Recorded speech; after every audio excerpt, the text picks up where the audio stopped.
2021 সালে একটি পুরনো মামলায় আজ গোমতী জেলার উদয়পুর জেলা ও দায়রা আদালতে হাজিরা দিলেন তৃণমূল কংগ্রেসের নেতা কুণাল ঘোষ। আদালত থেকে এদিন তিনি জামিন লাভ করেছেন। কুণাল ঘোষের আগমনকে কেন্দ্র করে এদিন আদালত চত্বরে কড়া নিরাপত্তা ব্যবস্থা গড়ে তুলে রাধাকিশোরপুর থানার পুলিশ।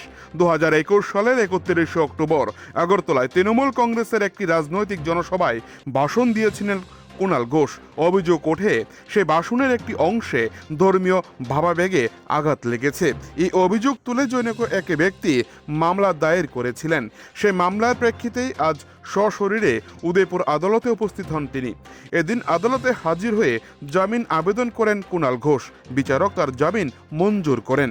কুণাল ঘোষের আইনজীবী সংবাদ মাধ্যমকে জানান, 2021 সালের একটি পুরনো মামলার পরিপ্রেক্ষিতে আজ কুণাল ঘোষ উদয়পুর আদালতে হাজিরা দিয়েছেন এবং আদালত থেকে জামিন নিয়েছেন। আগামী দিনে এই মামলায় নিয়মিত শুনানি শুরু হবে। আদালত চত্বরে সংবাদ মাধ্যমের মুখোমুখি হয়ে কুণাল ঘোষ জানান, তিনি সম্পূর্ণ ব্যক্তিগত একটি আইনি প্রয়োজনে উদয়পুরে এসেছেন। তবে এই সফর নিয়ে কোনো রাজনৈতিক জল্পনা তৈরি হোক তা তিনি চাননি। পশ্চিমবঙ্গের বর্তমান রাজনৈতিক পরিস্থিতি বা কোনো দলীয় বিষয়ে মন্তব্য করতে তিনি এদিন সরাসরি অস্বীকার করেন। কুণাল ঘোষের উপস্থিতিকে কেন্দ্র করে যাতে কোনো ধরনের অপ্রীতিকর ঘটনা বা রাজনৈতিক সংঘর্ষ না ঘটে সেই বিষয়ে সতর্ক ছিল প্রশাসন।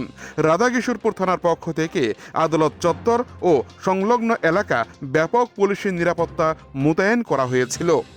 উদয়পুর থেকে নিজস্ব প্রতিনিধির report, TV 100 Bangla. TMC MLA Kunal Ghosh আজকে উদয়পুর কোর্টে আসলেন, মানে কোন কেসের পরিপ্রেক্ষিতে তিনি আজকে আসলেন স্যার? এটা ঘটনাটা হচ্ছে 31 অক্টোবর 2021 সালে আগরতলাতে একটা তৃণমূল কংগ্রেসের একটা জনসভা ছিল। ওই জনসভায় কুণাল ঘোষ একটা বক্তব্য রেখেছিল। ওই বক্তব্যের কিছু বিষয়বস্তু নিয়ে এই কেসের যে বাদী তার ধর্মীয় বিশ্বাসে তার আঘাত লেগেছে এই অভিযোগ জানিয়ে সে আর.কে.পুর থানায় একটা মোকদ্দমা করেছিল।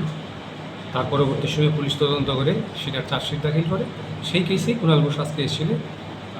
আজকে তার আমরা এখানে তার জামিনের দরখাস্ত করেছিলাম, তার জামিন হয়েছে। জামিন কি আজকে হয়েছে? জামিন হয়েছে আজকে এবং পরবর্তী সময়ে আবার এই কেসটার শুনানি বাকিগুলো হবে। আজকে আদালতে ত্রিপুরার 21 সাল পুরনো মামলা ছিল। আচ্ছা, জামিনের আবেদন করেছিলাম, আজকে জামিন মঞ্জুর করেছে। কোন কেসের সেটা ছিল? প্রবহন সরকার বলতে পারবেন। বাংলার কিছু নিয়ে বলবেন, বর্তমান কি পরিস্থিতি রয়েছে বাংলাতে কিছু বলবেন? না, এটা এই মধ্যে কিছু বলবেন বিষয়। মানে ত্রিপুরাতে সংগঠন বৃদ্ধির ক্ষেত্রে আপনাদের আগামী এই মুহূর্তে আমি পুরো নিজের মামলার কাজে এসেছি। একটু পুরনো মামলা ছিল। বাংলার বর্তমান কি পরিস্থিতি আছে, জামিনের আবেদন করেছিলাম এবং বর্তমান কি পরিস্থিতি আছে বাংলাতে কিছু বলবেন আপনি? না, তো আমি নিজের মামলাটা আগে এখানে শেষ করি। প্রবহন